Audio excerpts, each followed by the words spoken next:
There were mornings when I woke up and couldn't tell what day it was. The light filtered through the window, but it didn't bring any warmth, just a pale, cold light. I lay still in bed, staring at the gray ceiling, wondering, will I live differently today? And the answer almost always was no. My life then was like an old tape, repeating the same scene, the same lines, until I knew every frame by heart.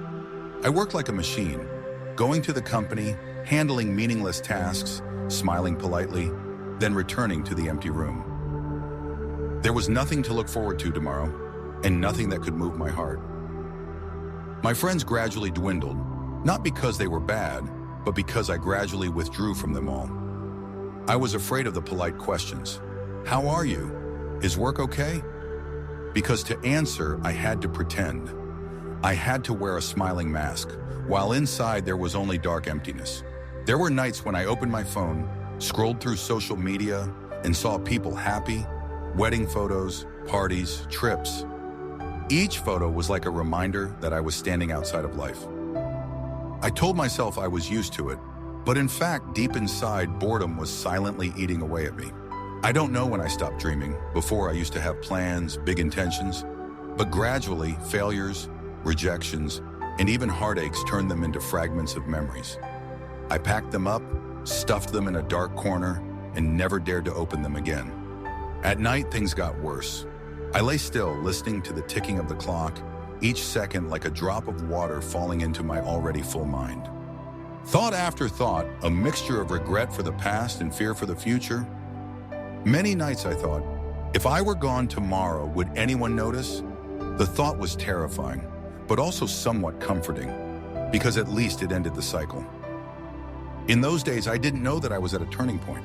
Something was about to happen, a dream, just a dream, but it would turn upside down everything I thought about myself, about life, and about what it meant to continue living. I still showed up at gatherings, still chatted and laughed with friends. From the outside, people would probably think I was a fine person. I knew how to answer polite questions fluently, knew how to make up funny stories so that no one would worry about me. But inside, I was like an abandoned house. There were windows outside, there was light, but inside was a cold, untouched void. There's something no one tells you when you're growing up. You can feel lonely even when you're in a crowd. The laughter around me sometimes makes me feel even more alone, because it reminds me that I don't belong. I sit there, listening to people talk about their future plans, about their plans for happiness, and I just stay silent. I don't know what I can share because I have no plans left to say. My family still cares, but the gap between asking and understanding is sometimes a chasm. I realize that I have become an expert at hiding my emotions. When I am tired, I just say I'm fine or it's nothing. I am afraid that if I open my mouth, the tears will flow and never stop.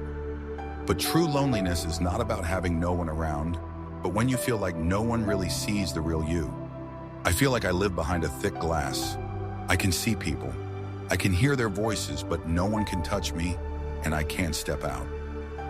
Nighttime is the scariest time. When the noise outside stops, the room becomes so quiet that I can hear my own heartbeat. I lie there in the dark, feeling like I am being swallowed up.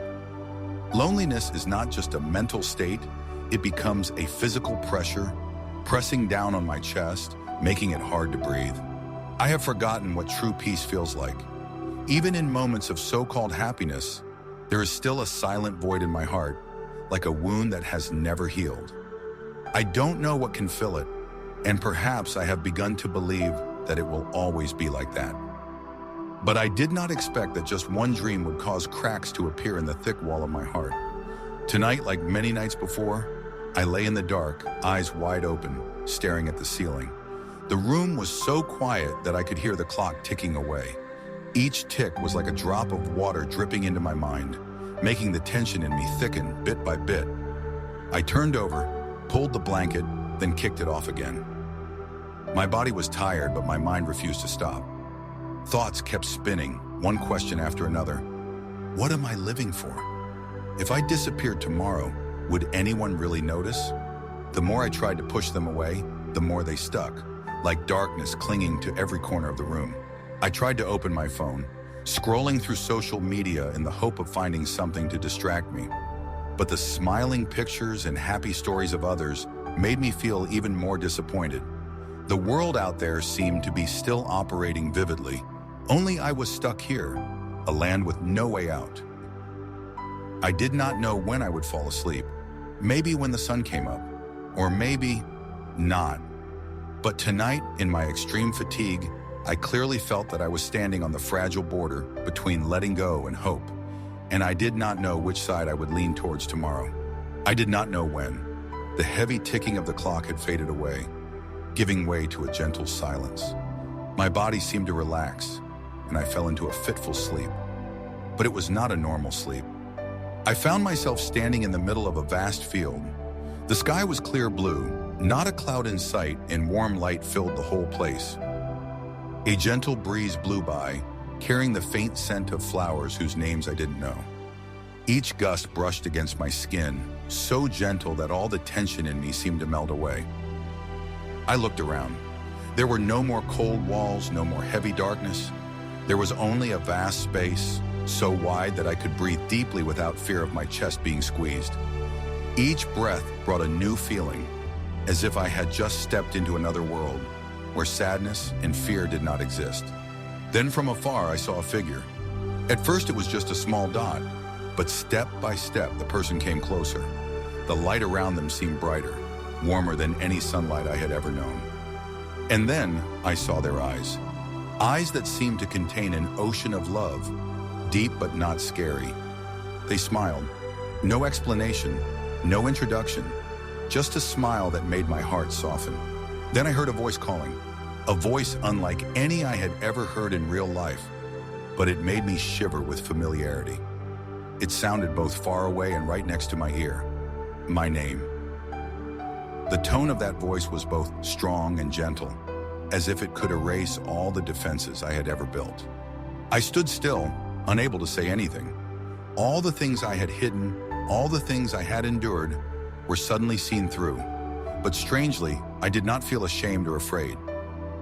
The person moved closer, so close that I could see every detail of his face. A hand reached out, a large, warm, and strong hand. Their eyes seemed to say, "You don't have to walk alone anymore."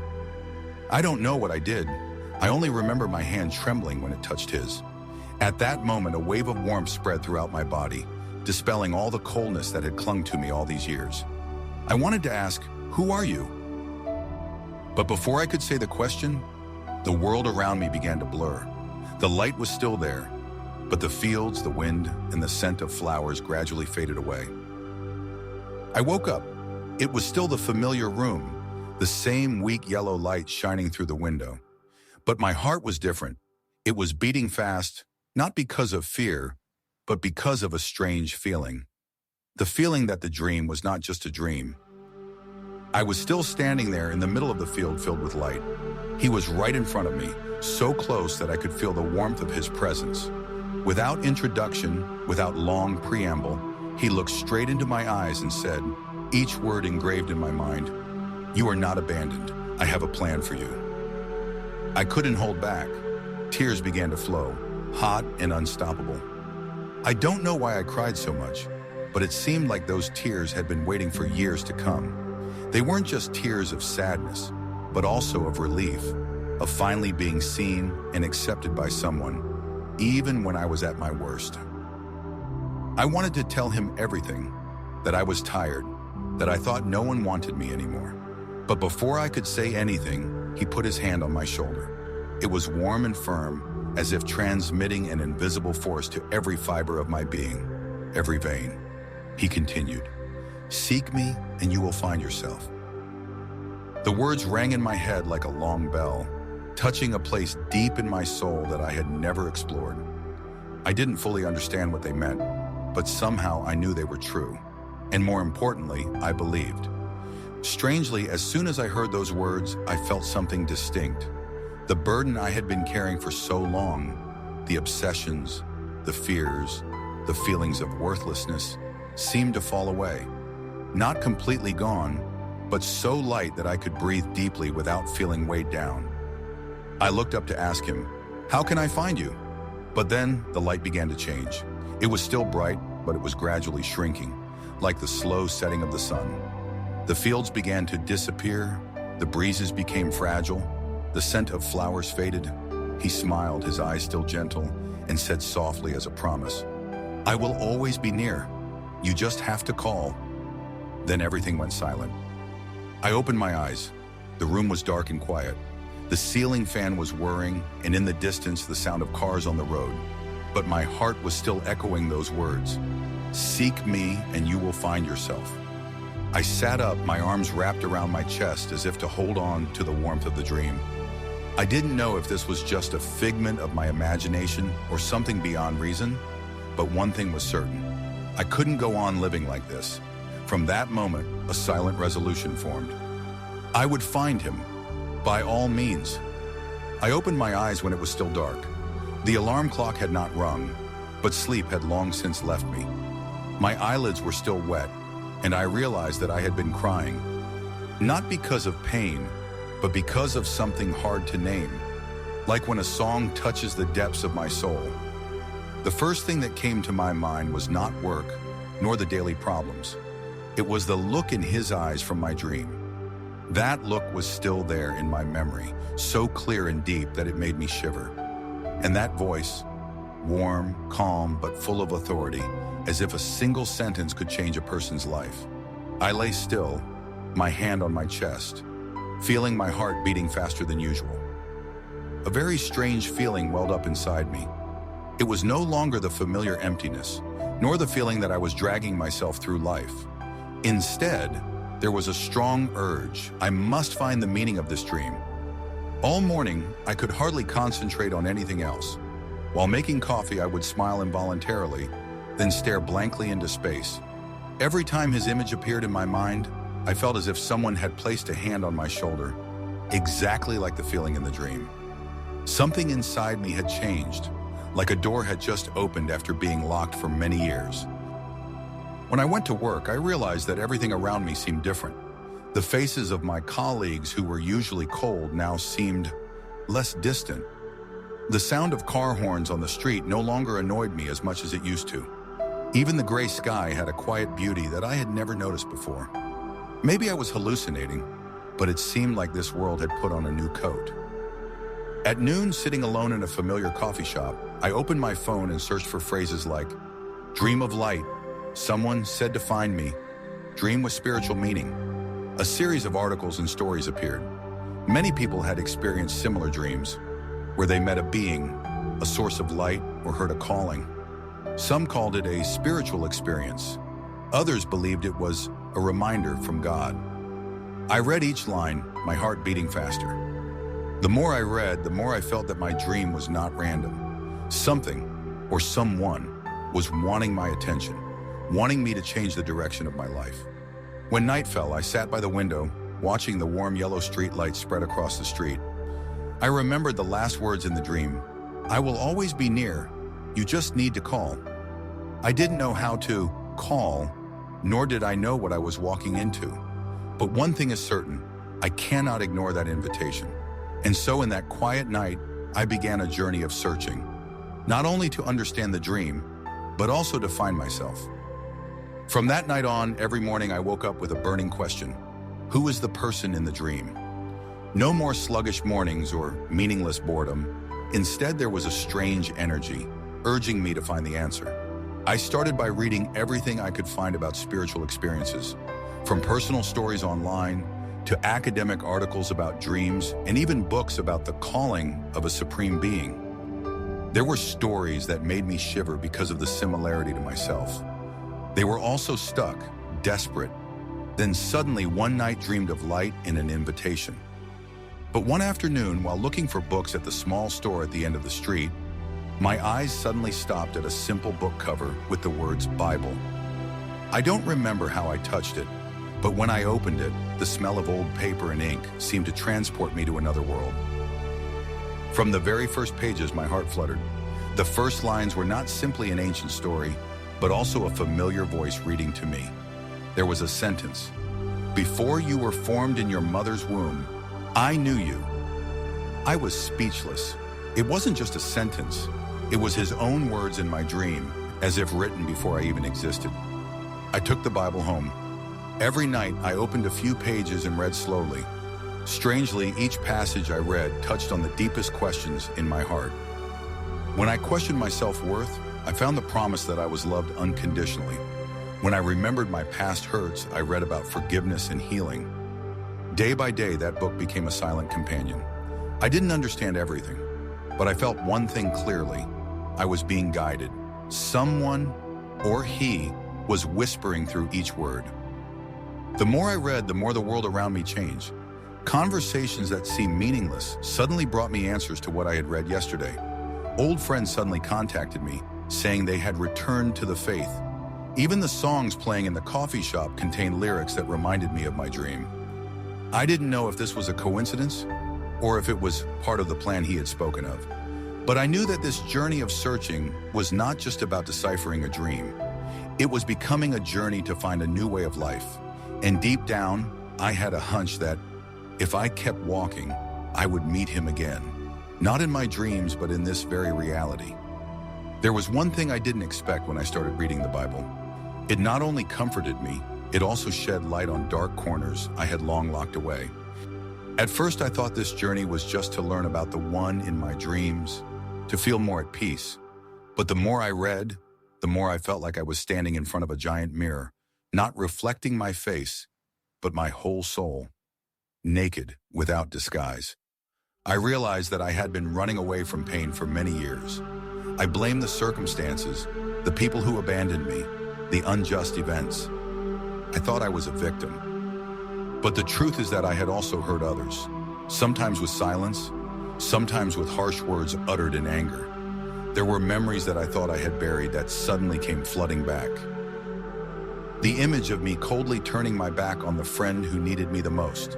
The words of refusing my mother when she wanted to confide, just because I was busy with personal matters. The messages asking for help that I had ignored, because I thought I was also suffering and had no strength for anyone else. Before, whenever those memories appeared, I would find a way to push them away. Watching movies, listening to music, throwing myself into work, anything to avoid facing myself. But now when I read sentences like, "If we confess our sins, he is faithful and just to forgive," I suddenly found myself not wanting to run away anymore. I began to sit with myself. Some evenings I would turn off all the lights, leaving only a small light from my desk on my Bible, and write down all the things I had done wrong, all the people I needed to apologize to. The more I wrote, the more I cried. Not because I was ashamed, but because I realized how much I had carried on my shoulders for so long. It wasn't easy to face myself. There were times when I wanted to close the book and throw it away because the exposure was so painful. But deep down, I knew it was a necessary step. If I wanted to heal, I had to clean up the wound, even if it hurt. The strange thing was, in the process, I didn't feel condemned. Instead, I felt like someone was sitting next to me, patiently waiting for me to finish, then gently placing a hand on my shoulder and saying, "I know everything, and I still love you." For the first time in years, I looked straight at the ugliest parts of myself, and I was no longer afraid. I knew that if he saw everything and was still there, then I didn't need to hide anymore. From there, I began a new journey, not only to find him, but also to find myself. Forgiveness, two simple words, but when I actually started, I realized that it was a long and sometimes painful journey, no less than facing myself. There were people who had hurt me deeply, friends who turned their backs on me when I needed them most, relatives who unintentionally left me alone in the family, even people I once trusted completely but stabbed me in the back. Each of those memories was like a piece of broken glass, bleeding when touched. Before, I thought forgiveness meant forgetting, but in reality, the more I tried to forget, the more vivid those images became, as if my mind was carving deeper scratches. Each time hearing their names, seeing a silhouette resembling them on the street, my heart clenched. I had lived like that for too long, carrying a heavy backpack full of stones of resentment. Then one day when I read the sentence, "Forgive each other as Christ forgave you," I suddenly stopped for a long time. If he who knew all my sins endured and forgave me completely, What right did I have to keep these stones forever? I did not forgive them because they deserved it. Many of them never apologized nor even acknowledged or admitted their mistakes. I forgave them because I did not want to be imprisoned in bitterness anymore. I began to practice forgiveness in the smallest way, praying for them. At first, I confess, the prayer was reluctant. Lord, help me to forgive them, even though I don't feel ready right now. But little by little, one short sentence a day, I noticed that my feelings were changing. I no longer felt my heart tighten when I thought about them. The old images no longer stung as much as before. One night, while writing in my diary, I suddenly realized I hadn't mentioned that anger for a week. I thought less about, they owe me an apology, and began to feel lighter. It was like each stone in my backpack was taken out, little by little. Forgiveness doesn't mean allowing someone to continue to hurt you, nor does it mean denying what happened. It simply means I choose to let go of the right to hold on to that anger and give God the right to judge. Each time I forgive, a part of my heart opens up to let the light in. I began to understand more deeply what he said in my dream. You are not abandoned. Because when I let go of bitterness, I realized that I was never truly alone. He was always there waiting for me to let go of my burden so I could hold his hand. This journey is not over. There will still be old memories that occasionally knock on my door. There will still be new people who unintentionally hurt me. But now I know that forgiveness is not a finality, but a choice every day. And it is a choice I will continue to make because my heart deserves to be free. When I learned to let go of resentment towards others, I thought I had lightened my burden. But then I realized that there was still one person I had not been able to forgive, myself. Over the years, I had let my life drift aimlessly. I had let my fear and old pain imprison me. I had abandoned myself to loneliness, refused every opportunity to open my heart, and even told myself many times that I did not deserve to be loved. Every time I think about that time, a wave of reproach arises in my heart. Why are you so weak? If only you were stronger. These words kept repeating themselves, making me the harshest judge of myself. But then, while reading the Bible, I came across this sentence. If anyone is in Christ, he is a new person. The old has passed away. Behold, the new has come. I sat there for a long time. If he had forgiven me, had made me a new person, then who was I fighting against by punishing myself? Forgiving myself did not mean that I denied the mistakes I had made. On the contrary, I looked at them, acknowledged that they had happened, but I no longer allowed them to define me. I was not a person who had failed. I was a person who was being renewed every day. I began to practice saying to myself words that I had never dared to say before. I love myself. I deserve to be happy. At first, these words sounded fake, like I was playing a role. But little by little, as I continued to repeat them, they began to sink into my heart. I also learned to be more patient with myself.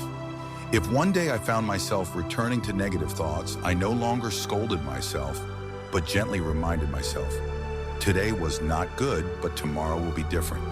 God is still working in you. One evening when I looked in the mirror, I realized that my eyes were no longer cold or reproachful. Instead, there was a gentleness, as if I were looking at a friend who had been through a lot of pain, but was still resilient. And I knew I had forgiven. I am still on this journey, and I will probably repeat it many times. I am worthy of love, but now I believe it. And I believe that if God can turn a person who abandoned himself into a person who dares to love and forgive himself, then he can do it with anyone. Forgiving yourself is like opening a door that has been locked for a long time. When that door is opened, light begins to seep in, at first only a few weak rays, but each day becomes brighter. And then I begin to realize life still has beautiful things that I have missed. Before, mornings were a torture for me. The sound of the alarm clock only made me want to pull the blanket over my head. But one day as I woke up, I heard birds chirping outside the window. The sound was gentle, pure, like a greeting from the world to me. I opened the door, took a deep breath. The cool air rushed in, carrying the scent of milk flowers in the distance. And I realized I was smiling, an unforced smile. In the afternoons, I started making myself a cup of hot tea. I didn't drink it in a hurry like before, but instead held the cup in my hand, feeling the warmth spread through my fingers. When I took a sip, the slightly bitter taste mixed with the gentle aroma seemed to embrace me. There were small moments like that, but they filled my heart. I also began to notice signs of concern from others, things that I had previously ignored because I thought no one really cared about me. On a text message, "How are you?" from an old friend, a nod from the security guard every morning, a casual question from a colleague, "What did you eat this afternoon?" Those little things became reminders that I was not invisible. The more I paid attention, the more I saw joy everywhere. I saw it in the laughter of a child running around in the park. I saw it when it suddenly rained, and I had to take shelter under the porch with a few strangers, sharing short stories. I saw it in helping an old lady with her shopping bags across the street, receiving a kind smile in return. Strangely, my circumstances haven't changed much. Work is still stressful, some relationships haven't been completely mended, but the way I look at life has changed. I no longer wait for a special day to feel happy, but learn to enjoy every moment right now. It was a normal afternoon. The sky was a light gray. The wind was blowing through the window. I had just finished work, but the feeling of fatigue still lingered. There was a strange urge. I needed to spend some quiet time with God. There was no clear reason, just a gentle invitation from deep within, like a soft knock on the door that you can't ignore. I sat down at the corner of the table, turned off all the devices, and placed my hands on the Bible. At first, I didn't know how to pray. My prayers had always been awkward, sometimes just a few broken sentences. "God, please help me." But this time I closed my eyes, took a deep breath, and said everything that was in my heart without holding back. I told of the lingering fears, the tears that had fallen silently, the desire to be loved unconditionally. In the midst of that, something happened. Not a voice from the sky, not some strange image that appeared before my eyes. Just a peace that enveloped my entire being. So peaceful that I forgot I was shaking. Peace not because all the problems were solved, but because I knew I was not alone. The feeling was so clear, like someone was sitting right next to me, putting a hand on my shoulder, just like in that dream. But now I was no longer sleeping. This was reality. I knew deep in my soul that He was still here, quietly but surely. I sat still, not wanting to leave that moment. All the sounds around me faded away. The traffic outside, the ticking of the clock, all became a backdrop to that gentle presence. A Bible verse suddenly came to mind. "I will never leave you nor forsake you."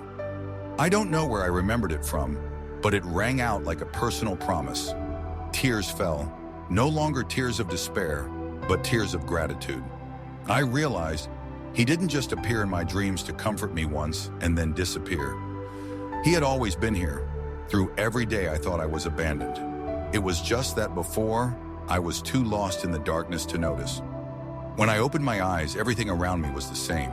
The small room, the wooden table, the cold cups of tea, but I was different. I knew I had just experienced an unmistakable moment, a personal experience with God. It wasn't loud, it wasn't dramatic, but it was enough to change the way I walked from here on out. From that afternoon, I began to pray more often, not because I had to, but because I wanted to experience that peace again, to talk to the one who had proven that He would never leave me. And each time, I felt an invisible, but certain connection between me and Him that grew stronger. I understood that this experience was not a reward for my goodness, but a grace, a gift that He gives to anyone who seeks it with a sincere heart. After that afternoon, I could no longer see life the same way. I began to realize that every pain, every seemingly meaningless twist was actually being folded into a larger picture. In that picture, I was not just a survivor, but part of a meaningful plan. I began to pay more attention to the people around me. At work, I saw tired eyes that I had previously ignored. On the way home, I noticed an elderly neighbor sitting alone by the window. In our conversations, I noticed long pauses where people wanted to say something, but didn't have the courage. And I knew what that felt like, because I had been there. For the first time, I decided to share my story. At first, I told a friend who was struggling with depression. I told her about my sleepless nights, my foggy days, and a dream that changed everything. I told her about the dream talk, about the indescribable peace I felt when I realized God was always there. When I stopped, she was silent for a long time, then cried, not because of sadness, but because of the hope that had just been rekindled. From then on, I started sharing more, not with the intention of inspiring many people, but simply because I didn't want anyone to think they were completely alone. I write a few lines on social media, join a support group for people who are lost, and occasionally meet with someone one-on-one to listen to their story. The strange thing is that every time I tell my story, I'm reminded of how God has changed me. It's like a fire. The more you share, the brighter it gets. I started living with more purpose. Every morning when I wake up, I ask myself, who can I bring a little hope to today? Not every day I do something big, but sometimes it's just a text message asking how I'm doing, a word of encouragement, or a coffee date with someone who feels lonely. I understand that my past, the hurt, the loneliness, and that magical dream is not a burden to forget, but a luggage to accompany others. And in every moment, I know I'm on the right track. No longer a meaningless loop, no longer living just to survive.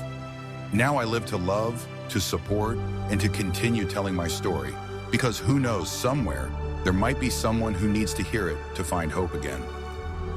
Once my heart was healed and I found purpose, I realized that I couldn't keep that light to myself.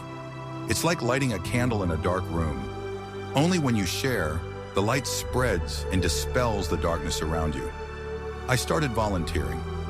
At first, it was small things, visiting an orphanage with a group of friends, donating clothes to the homeless, or simply cleaning up an abandoned neighborhood.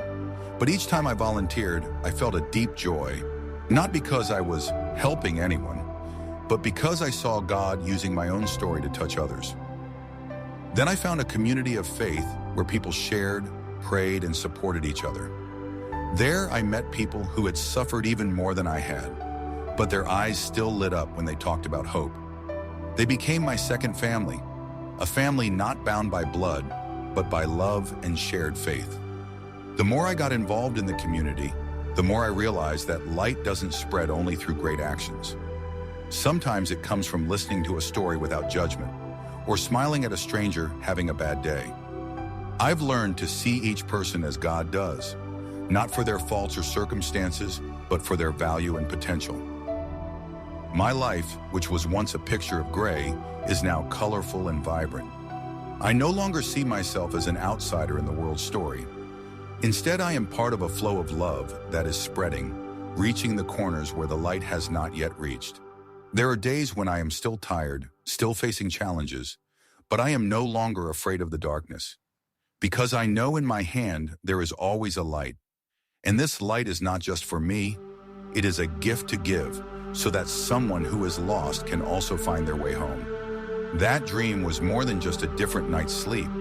It was a door that opened to a whole new path, a path I never thought I would walk. From a person living in obscurity, I began to realize the meaning of each breath. Each day, I still existed.